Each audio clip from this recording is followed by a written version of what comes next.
ada orang yang selalu berpikir bahwa berpolitik itu untuk mencari sesuatu gitu kan ya, atau sebaliknya gitu.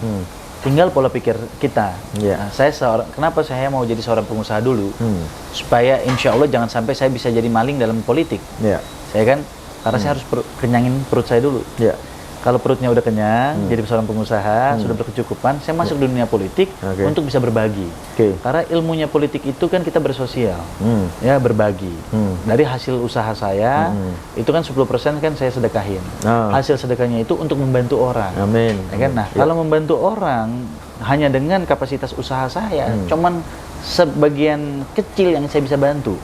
Tapi kalau saya masuk dalam ranah politik dan saya bisa masuk jauh lebih lagi memimpin, itu akan saya bisa berbuat dalam skop yang lebih besar. Atau yang sedang mendekati Anda? Sekarang saya fokus terhadap karir usaha saya, karir politik saya gitu kan. Pasti ada nih. Ayo dong. Baru ada, apa? Ini gosip ya, bukannya mau gosip sih ya. Katanya Anda cukup dekat dengan Sambuan nih. Ayo dong cerita dikit aja. Kita kan santai. Ya sempat mempunyai hubungan lah. Punya hubungan. Jangan ya, sempet dong. Sekarang masih berjalan kan? Sekarang berteman aja. Berteman. Karena mempunyai satu prinsip yang sedikit beda, tapi ya sama-sama baik, orangnya baik gitu ya. Cuman ada prinsip yang sekiranya ya kita karena masih muda punya prinsipnya yang mesti kita iniin lagi lah. Gitu. Halo sahabat klikinfo.id, jumpa kembali dalam program Bincang Santai. Saat ini saya bersama dengan seorang muda, ganteng, berbakat, penuh dengan talenta. Siapa dia kalau bukan Bung Novel Saleh Hilabi. Siap, terima kasih banyak Mas. Apa kabar? Berlebihan nih Mas. Terima kasih banyak. Siapa yang nggak kenal dengan Bung Saleh ini? Tapi banyak orang manggilnya Bung Novel. Iya. Oke. Kalau Saleh itu nama almarhum bapak saya. Almarhum. Sedangkan Hilabi itu nama marga. Nama marga. Iya. Luar biasa. Ya. Anda sudah banyak sekali malang melintang di dunia apa aja kayaknya? Wah, saya masih muda dari umur 5 tahun sampai 15 tahun pernah berkecimpung di dunia artis. Nah, kan? Jadi dunia artis digeluti, dunia bisnis juga seberangi, dunia politik diterjuni. Luar biasa ya. Semoga nggak masuk ke dunia lain. Oke, dulu kok bisa masuk ke dunia artis? Ada yang ngajak atau mamahnya nyemplung itu gimana? Boleh cerita dikit. Pada saat usia umur saya 5 tahun, itu saya sekolah dulu di Al-Azhar Kemang kan. Iya. Jadi ada yang datanglah, wah ini buat jadi artis nih, gini. Terus ya udah orang tua saya suruh ya coba-cobalah. Tapi alhamdulillah ternyata terpilih terus, alhamdulillah. Iya. Pernah sempat iklan tuh sekitar ada 35 kali lah. Wow. Terus sinetron. Pernah sinetron Jaka Sembuh. Deru Debu. Iya. Kembang Setaman itu kan. Tahun berapa tuh ya Deru Debu itu? Itu tahun 90-an. 90-an? Iya. 90-an ada udah. 90-an saya udah. Luar biasa ya itu. Jarang rentang waktu yang cukup lama ya. Umur 5 sampai 15 tahun. Iya. Apa yang Anda pelajari dari dunia artis? Yang saya pelajari dari dunia artis itu kesabaran. Karena jadi artis itu nggak mudah, harus sabar. Oke, setuju. Kenapa? Karena pada saat kita syuting kan take, terus ulang lagi, ulang lagi, terus belum nunggunya. Ya kan? Syutingnya sore dari pagi, kan gitu kan. Pulang malam capek. Nah, komitmennya, kesabarannya, terus ya ketekunannya itu banyak sekali ya memang belajar dari dunia artis gitu. Banyak orang melihat kalau sudah ada artis, enak ya jadi artis, enak ya kemana-mana dibayarin. Dia nggak tahu prosesnya. Betul. Iya. Anda udah alami semua itu. Menurut Anda nyaman nggak sih jadi artis? Saya sih nyaman-nyaman saja. Saya nyaman karena banyak temen. Terus juga ya banyak ketemu orang-orang baru, gitu ya. Terus kita juga bisa mencoba mengeluarkan talenta-talenta kita. Kira-kira kita bisa sampai di mana sih dengan berakting kan gitu. Iya. Ada ini nggak ya warisan mungkin dari kakek, nenek atau siapa yang dulu pernah berdunia peran yang membuat Anda Nggak ada sih. Nggak ada. Cuman saya aja. Oh gitu ya. Cuman ya sepupu-sepupu aja. Oh ada. Sepupu-sepupu ada. Tapi malah lebih duluan saya, baru sepupu-sepupu saya. Oh gitu. Duluan saya berhenti, sepupu-sepupu saya tetap berlanjut. Nabila Shakib tuh sepupu saya. Oh Nabila Shakib. Ali Shakib sepupu saya, itu kan. Lola Kamal sepupu saya. Lola Kamal, iya. Jadi sekarang Lola Kamal masih eksis ya? Eksis, Nabila Shakib masih eksis, Ali Shakib eksis. Dokter sembari acting. Banyak masih eksis, cuman saya terjun ke dunia usaha dan politik. Nah, yang membuat Anda nih, banyak orang kan bilang kalau dunia artis itu bergelimang lah ya. Popularitas dapat, uang dapat, ya kan? Dan yang lain-lain mengikuti otomatis ya. Nah, itu kenapa Anda masuk ke dunia bisnis? Yang boleh dibilang dunia bisnis itu kan banyak musuhnya ya. Maksudnya kalau kita bersaing lah ya kan, banyak juga yang melakukan saingan dalam dunia bisnis. Kan berat ya. Apa yang membuat Anda masuk ke dunia itu? Kalau persaingan di mana aja pasti ada. Dunia artis pun persaingannya banyak. Ketat sekali juga banyak. Gitu kan? Dunia bisnis juga, setiap dunia yang kita geluti pasti ada persaingan. Betul. Hal sekecil apapun persaingannya pasti ada. Main gundu aja ada persaingan ada kan gitu. Ada kompetisi. Benar kan, ada kompetisinya kan gitu. Jadi bagaimana tinggal kita menanggapi persaingan-persaingan itu. Kalau kita menanggapi negatif, hasilnya negatif. Betul. Kalau kita menanggapi positif, yang tadi negatif bisa jadi positif. Kan gitu. Apa yang membuat Anda masuk ke dunia bisnis waktu itu? Pada saat itu saya berpikir saya cukup merasa capek ya, karena pada saat itu saya masih kecil sekali. Jadi kalau saya setiap dibedakin, saya nggak suka. Saya bilang dibedakin itu adalah ranahnya perempuan. Betul. Jadi saya tidak ingin dibedaki. Jadi saya cuma sesimpel itu aja pada saat itu.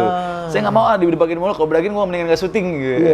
Karena bedakin itu cewek gitu kan. Itu bagi saya pada saat itu berpikir anak kecil kan mikirnya gampang kan gitu. Terus saya melihat bahwa dunia artis pada saat sekarang saya di titik yang masih belum ada satu yang men-challenge saya gitu. Saya suka dengan sesuatu yang challenge kan. Tantangan. Saya tantangan gitu. Nah, saya melihat bahwa dunia artis itu sekarang gue masih muda, masih punya tenaga, masih dipakai. Tapi nanti kalau usia gue sudah berlanjut, apakah gue masih dipakai di dunia ini? Kan gitu. Terus apa next yang akan gue lakukan gitu kan? Nah, akhirnya saya berpikir begitu. Itu umur berapa Anda punya pemikiran seperti itu? Itu udah umur 15 tahun saya udah punya pikiran seperti itu. Masa-masa anak masih main sana sini. Saya seneng ditonton orang. Anda sudah berpikir seperti itu? Saya berpikir seperti itu.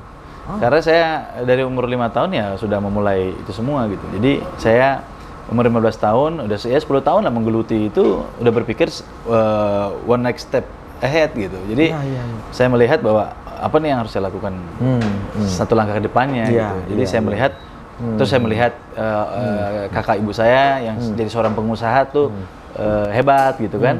Nah disitulah saya banyak mau belajar, mau jadi pengusaha. Bisnis apa yang pertama kali Anda mulai? Saya seorang broker karena saya nggak punya modal. Saya nggak punya modal, jadi cuma jadi seorang broker. Anda tahu bagaimana caranya broker dari mana? Ya broker saya belajar dari kakaknya ibu saya. Pada saat dia mulai bisnis, saya dengar banyak cerita tentang dia. Anda sering dengar gitu? Iya, orang tua saya ceritain. Dulu kakaknya itu belum punya apa-apa, dia cuma jadi seorang broker gitu ya. Mulai jualan sepeda, jualan motor, sampai jualan mobil saat itu. Nah, karena saya di eranya ternyata teman-teman saya udah banyak yang punya mobil, terus dia pengen jual mobilnya, akhirnya saya coba bantu jualin, lebihnya punya saya. Dan berhasil? Dan alhamdulillah berhasil. Sampai akhirnya saya punya mobil sendiri untuk dijadiin modal dagang, sampai akhirnya punya showroom sendiri. Bertahap pelan-pelan punya usaha itu sendiri. Sampai setelah akhirnya, Anda sukses? Saya kembangin karena saya memang tidak suka bergelut dengan satu bidang. Jadi bidang otomotif, ke bidang pariwisata, bahkan ke bidang properti gitu kan. Sampai beberapa banyak bidang perusahaan yang saya geluti sekarang. Akhirnya Anda merambah ke yang lain. Ada 27 perusahaan lah di bawah saya. Wow. Itu umur berapa Anda mencapai posisi 27 perusahaan Anda miliki itu? Ya sampai dengan umur sekarang. Sekarang ini? Sekarang terus berkembang terus usaha saya. Saya start bisnis dari umur 19 tahun punya perusahaan sendiri. Nah, boleh tahu nggak kira-kira apa aja yang sudah Anda rambah bisnis yang Anda gelutin itu? Ada otomotif. Ya, ada tour and travel. Ya, terus ada F&B. Makanan ya? Iya, F&B, food and beverage. Terus saya juga ada properti. Properti terbagi, ada developer, ada kontraktornya. Iya, Anda punya semua itu? Saya punya semua. Terus saya juga ada hotel. Saya propertinya saya bikin hotel, hotelnya saya manage, saya punya perusahaan manajemennya juga. Luar biasa. Gitu. Jadi banyak sekali saya. Untuk menjadi orang seperti Anda, tentu sekolahnya banyak. Ya, orang mau bisnis otomotif aja bisa sekolah dulu tuh, artinya jatuh bangun. Itu belum tentu sukses loh ya. Anda lewatin. Kemudian properti Anda lewatin. Boleh saya tahu prinsip apa yang membuat Anda bisa sampai pada posisi itu? Prinsip saya satu, berpikir positif bahwa kita bisa. Selama manusia itu hidup, ya dikasih nafas, dia pasti bisa melakukan hal apapun. Ya, selama tadi apa yang dilakukan berpikir baik, berpikir positif, dan apa yang kita punya itu ilmu berbagi. Kalau kita dapat rezeki, berbagilah. Kalau kita berbagi, rezekinya akan bertambah. Allah akan tuntun ke arah yang akan lebih dari yang kita inginkan. Intinya hanya ilmu berbagi. Betul.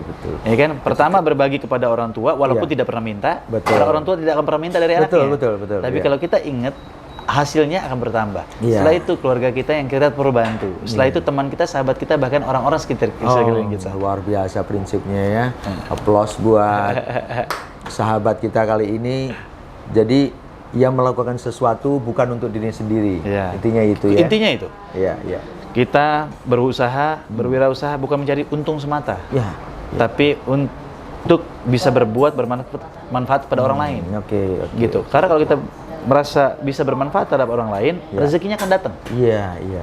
Gitu. Tapi kalau kita hanya kejar profit, ya cuma segitu-segitu dapat, nggak akan ada puasnya. Setuju. Nggak akan pernah ada puasnya.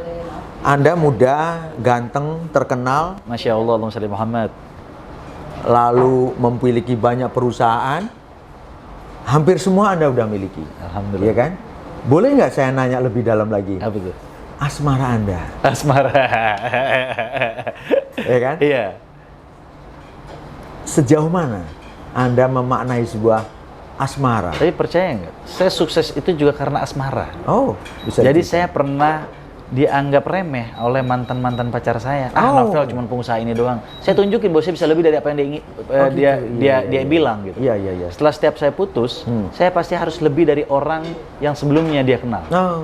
Gitu. Selama ini yang mutusin perempuannya? Ya, selama ini perempuannya merasa apa ya? Ya tadi karena saya mungkin dulu ya saya orangnya masih kecil setia gitu ya. Terus saya merasa disakitin lah. Karena dia melihat orang lain gitu kan. Ya akhirnya saya nggak bisa, karena saya kalau melihat wanita saya dengan orang lain, saya nggak bisa. Jadi sehingga merasa, oh lo gitu, ya udah gue harus lebih lagi. Saya harus lebih lagi. Saya unjukin bahwa itu ya pemicu saya supaya saya harus lebih daripada sebelumnya. Saya yakinkan perempuan itu akan menyesal melihat Bung Novel seperti ini. Nah, umur 35 tahun, umur yang matang, umur yang powernya tuh sedang kenceng-kencengnya dia. Nah, siapa yang hari ini Anda dekati atau yang sedang mendekati Anda? Sekarang saya fokus terhadap karir usaha saya, karir politik saya gitu kan. Pasti ada nih, ayo dong. Baru ada apa? Ini gosip ya, bukannya mau gosip sih ya. Katanya Anda cukup dekat dengan Sambuan nih. Ayo dong cerita dikit aja. Kita kan santai.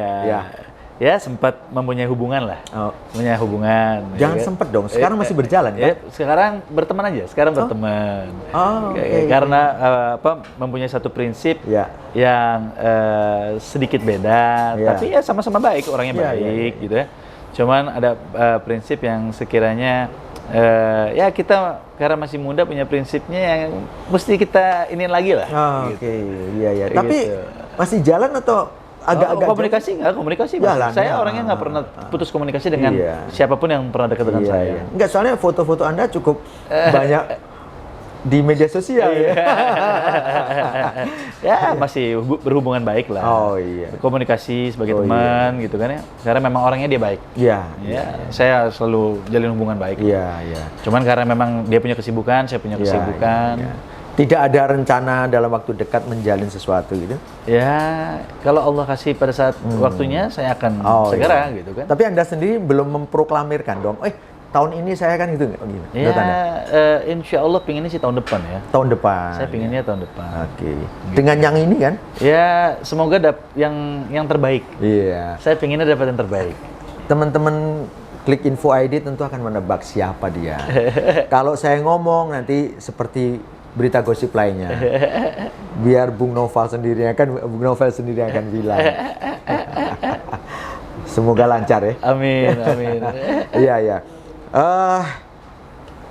Kalau sudah seusia Anda dan Anda sudah menapakin banyak. Nah, sekarang ini Anda sudah mulai melangkah ke hal politik kalau nggak salah. Iya. Nah, sebelum ke politik Anda kan lebih banyak di dunia bisnis itu masuk ke dalam organisasi yang nomor 1 lah di Indonesia ya. Iya.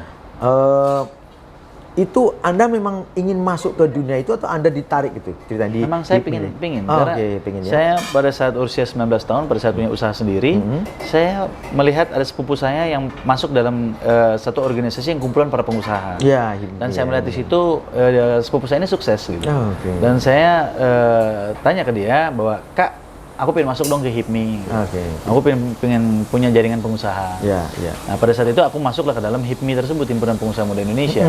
Sehingga aku bisa banyak kenal dengan para pengusaha-pengusaha sehingga membuka networking aku kan gitu. Nah, disitulah aku mulai berkecimpung dalam organisasi. Ya, masuk ke dalam HIPMI.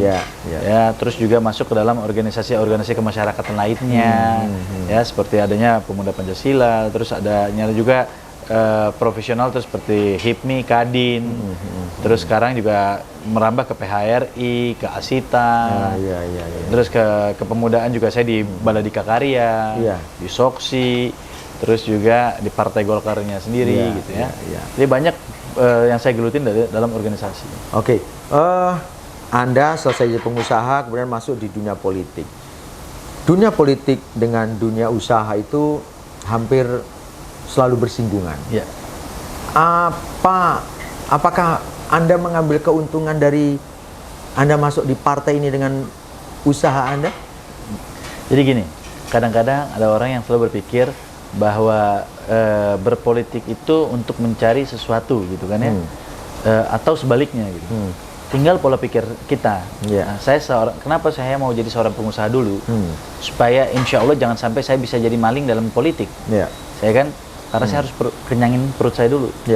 Kalau perutnya udah kenyang, jadi seorang pengusaha, sudah berkecukupan, saya masuk dunia politik untuk bisa berbagi. Karena ilmunya politik itu kan kita bersosial, ya berbagi. Dari hasil usaha saya, itu kan 10% kan saya sedekahin. Hasil sedekahnya itu untuk membantu orang. Amin. Ya kan? Nah, kalau membantu orang hanya dengan kapasitas usaha saya, cuman sebagian kecil yang saya bisa bantu. Tapi kalau saya masuk ke dalam ranah politik dan saya bisa masuk jauh lebih lagi memimpin, itu akan saya bisa berbuat dalam skop yang lebih besar. Gitu.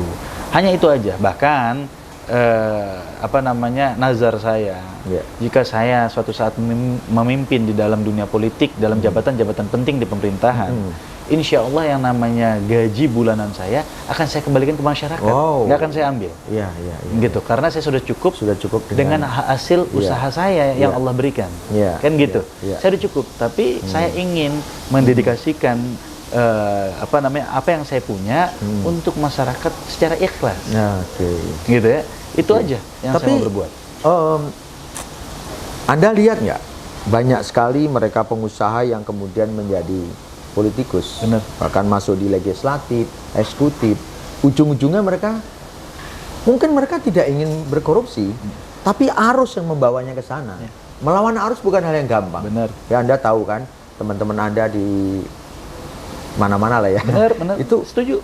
Mereka mungkin nggak melakukan. Gitu loh. Bahkan mereka nggak sadar. Nah, saya nggak tahu apakah nanti Anda mungkin akan bertemu hal seperti itu gitu. Nah, Anda memaknai apa nih sebetulnya menjadi seorang legislatif nantinya Anda atau menjadi eksekutif nantinya? Apakah itu Anda siap untuk melawan arus? Jadi gini, berbicara melawan arus atau tidak melawan arus, itu bagaimana cara kita menghadapinya. Ya kan? Nah, pada saat juga kita masuk ke dalam kelompok yang mana? Ya kan? Makanya saya selalu mengajak generasi muda untuk masuk bersama-sama dalam dunia politik. Yeah. Dalam jumlah yang banyak anak muda. Karena saya yakin anak muda itu masih punya sifat idealis. Iya, setuju. Nah, sehingga arus tadi yang begitu deras mengajak hal yang negatif makin terkikis karena yang positif banyak yang masuk. Betul, setuju. Kan gitu? Iya. Karena kita harus mengajak dulu nih yang muda-muda yang positif ini masuk ke dalam dunianya. Sehingga itu yang muda-muda ini tapi harus dibekali dengan pengetahuan dan juga dibekali dengan sesuatu yang memang menjadi benteng untuk mereka tidak atau bisa bertahan, ya, mereka bisa bertahan untuk menghadapi hal-hal yang negatif. Betul. Gitu. Nah, ini bagaimana kita bisa menjaga semaksimal mungkin. Gitu ya, kita menjaga semaksimal mungkin. Kalau bertanya orang politisi itu bersih, nggak semua orang politisi bersih. Dan nggak juga, gini, dalam manusia itu hidup nggak semuanya bersih dan nggak semuanya kotor. Manusia hidup pasti punya salah, punya hilaf, punya ketidaktahuan. Ya, Allah aja maaf maaf, masa manusia tidak? Kan gitu. Nah, kita ya berusaha semaksimal mungkin untuk supaya tidak salah. Kalau sampai salah, kita perbaiki. Kan gitu. Dan kita harus berani jujur.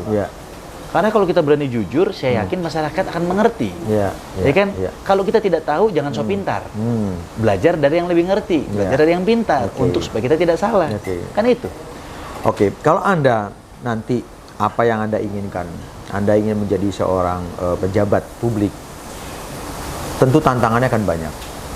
Menjadi pejabat publik atau masuk di dunia politik itu harganya nggak murah di Indonesia.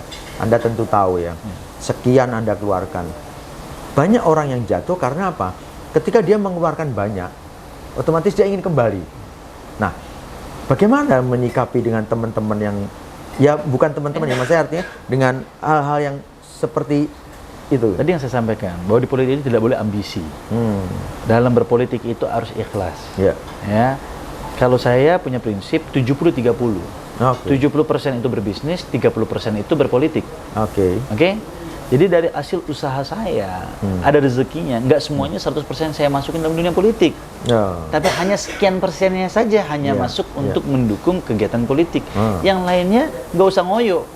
Kalau dengan angka segitu kita tidak jadi, ya itu berarti Allah punya jalan.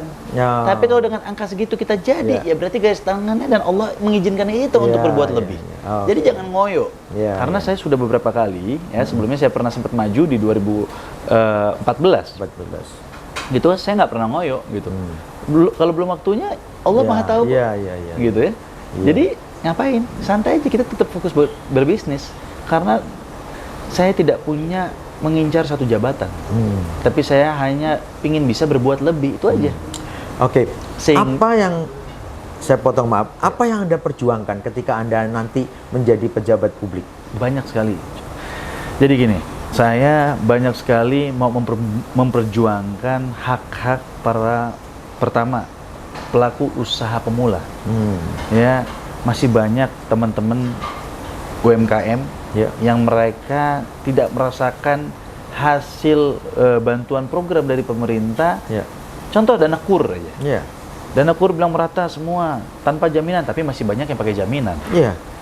Terus untuk di Grab-nya agak susah, sulit. Ya kan, kadang-kadang banyak oknum-oknum yang bermain dengan membuat satu kanalisasi dengan alasan seperti koperasi, padahal dia juga yang dapat, kan gitu. Betul. Nah, ini kan perlu adanya pengawalan ya dari dunia politik, ya, terus juga aturan-aturan yang memang kita kawal gitu. Dan juga kebijakan-kebijakan yang berpihak kepada dunia usaha. Karena kenapa berbicara usaha? Karena hanya dunia usaha lah yang bisa membantu pemerintah mengurangi kemiskinan. Ya kan, membantu pemerintah untuk mengurangi beban pemerintah dengan membuka lapangan pekerja seluas-luasnya. Makanya kenapa saya menjadi seorang pengusaha, supaya saya sebelum menjadi memimpin dalam jabatan yang lebih tinggi, saya bisa berbuat mengurangi beban pemerintah dalam memberikan pekerjaan kepada masyarakat yang butuh pekerjaan. Gitu. Saya berarti sebelum masuk ke dunia yang lebih, saya sudah membuktikan untuk bisa membantu pemerintah mengurangi beban pemerintah dalam dunia peluang usaha atau peluang kerja gitu. Kepada tenaga kerja yang memang mau bekerja. Nah, itu yang saya lakukan. Jadi saya tidak punya tujuan lain karena orang tua saya pesannya satu. Kita tidak bisa terus-menerus ngasih ikan ke orang, kan gitu. Tapi bisa kita kasih kailnya untuk dia bisa mencari ikannya, ya kan gitu.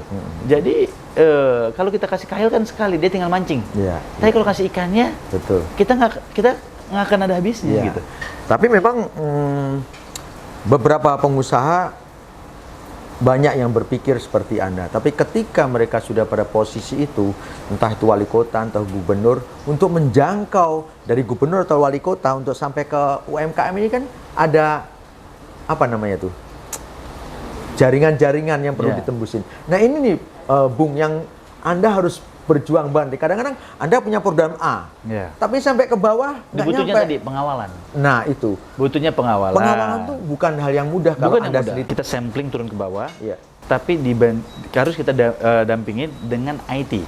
Zaman sekarang kan udah zaman IT, zaman terbuka. Terbuka ya. Siapkan setiap contoh aplikasi aja. Aplikasi yang mudah yang bisa kita baca setiap hari. Jangan aplikasi itu udah ada tapi kita nyuruh orang. Nanti orang kita yang kelabuin kita kan gitu. Terus sebagai pemimpin kita lihat juga grafiknya seperti apa, berapa persenkah, komennya apa. Itu kita kasih nomor telepon kita juga. Sehingga kita bisa melihat secara langsung dalam sampling turun, dan kita juga melihat secara digitalisasi, dan juga kita bisa melihat langsung secara online ke kita gitu. Jadi banyak cara-cara dalam pengawalan gitu kan, untuk mencapai program kita bisa tepat sasaran. Jadi semua orang boleh bisa mengadu, harus mengakses, bisa menghubungi Anda anytime. Sehari 24 jam, 24 seminggu 7 hari. Kalau usah nunggu sekarang aja, orang nelfon saya nggak kenalnya, saya balas. Oh, luar biasa. Gitu. Kita harus apresiasi Bung Novel, kita dukung. Tapi sebentar, sebenarnya Bung Novel mau jadi apa sih? Kadang nih Mas, kadang aja. Orang yang kontak saya aja, teman saya pada bilang, Vel, itu kan orang yang bukan dukung lo, itu kan orang yang selalu ngejek-jelekin lo. Nah, Rasulullah coba, dia dimaki, dia diludahin, tapi kok tetap dia baik? Kan kita nggak perlu takut. Mungkin dulu dia punya beda pendapat, beda persepsi dengan kita, tapi mungkin sekarang dia sadar. Bukan berarti dia tidak bisa menjadi dia yang seperti dulu, bisa aja. Tapi yang kita perlukan adalah kedewasaan dan kebesaran hati kita untuk menghadapi orang-orang tersebut. Kalau menjadi pemimpin itu tidak boleh berpikir kecil, tapi berpikir besar. Berpikir besar. Gitu. Bukan berarti orang yang tidak menyakiti kita tidak bisa menyakiti kita, atau sebaliknya, kan gitu. Tapi kita harus belajar berpikir besar, dewasa, dan ikhlas. Luar biasa, Bung Novel. Nah, saya ingin tahu sebetulnya perjuangan Bung Novel ini mau jadi apa sih sebetulnya, Bung Novel ini? Saya mau menjadi apa yang Allah inginkan, bukan apa yang saya inginkan. Karena kalau yang saya inginkan belum tentu Allah arahkan, kan gitu. Saya menginginkan A, belum tentu hasilnya A. Tapi kalau Allah inginkan, pasti akan saya sampai di tempatnya. Saya hanya bisa berusaha, berikhtiar ya dengan jalan yang ada di depan mata saya. Gitu. Jadi saya berikhtiar aja. Kalau sekarang ada peluang untuk jadi caleg, menjadi legislatif, maju. Nanti kalau memang ada peluang yang jauh lebih besar lagi, ya kan? Itu semua apa yang Allah arahkan, peluangnya terbuka, gitu. Kita fokus sekarang bisa membantu masyarakat dengan jalur legislatif, kita maju, ikhtiar, lakukan, ya kan? Kalau tujuannya ada dan hasilnya ada, itu Allah punya tentu. Nggak boleh kita memaksakan bahwa itu harus, nggak ada. Harus itu hanya milik Allah. Luar biasa, Bung Novel ini sudah mengalami proses yang panjang. Menjadi seorang artis, menjadi seorang pengusaha, sekarang masuk di dunia politik, ya kan? Kita berdoa ya, apa yang dicita-citakan bisa berhasil. Amin. Dan tentunya apa yang Anda lakukan bukan untuk diri Anda itu ya. Benar. Boleh closing statement apa sih biar orang-orang tahu bahwa apa yang Anda perjuangkan ini untuk siapa, dan Anda memperjuangkan ini mau menjadi apa sebetulnya? Closing statement buat teman-teman. Closing statement buat saya, satu yang kadang-kadang orang suka lupa. Ya. Mereka berbuat hanya untuk menyenangkan orang lain, pertama kan gitu. Itu hal yang kesekian. Hal pertama, apa yang kita berbuat, kita harus utama adalah menyenangkan orang tua kita dulu. Kalau kita bisa menyenangkan orang tua kita, insya Allah Allah akan menyenangkan kita. Itu dulu. Ya, jadi langkah awal adalah menyenangkan orang tua kita, bikin dia senang, bikin hatinya gembira. Ya, setelah itu kita menyenangkan orang-orang sekeliling kita. Nanti Allah akan menyenangi kita. Jadi generasi muda kita tidak boleh egois, Tidak boleh merasa kita harus jumawa atau merasa senang demi kesenangan sendiri, tidak boleh. Tapi senangilah orang tua kita. Masih punya orang tua, jagalah dia. Ya, sayangilah dia. Bikinlah dia senang.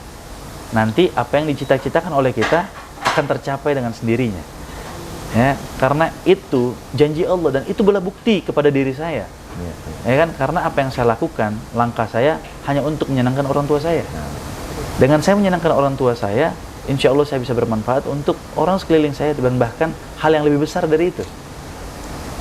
Itu. Jadi jadi generasi muda ya harus maju terus, pantang mundur dari hal-hal yang positif, dan generasi muda yang mereka berpikir positif, dia akan mengerti artinya proses. Tapi generasi muda yang berpikir negatif atau yang suka banyak protes, pasti dia karena berpikirnya negatif. Mari generasi muda jangan pernah berpikir negatif, berpikir positif, ya. Kita akan menjadi generasi yang hebat. Oke, luar biasa. Baiklah sahabat klikinfo.id, demikian bincang-bincang santai saya dengan seorang yang sudah mengalami proses yang banyak. Boleh kita belajar dari beliau, semoga kita tahu dan bermakna dengan kehidupan. Dan semoga bincang-bincang kami bermanfaat buat Anda semuanya. Terima kasih banyak. Terima kasih banyak, Mas. Selamat, Bu. Terima kasih, Mas.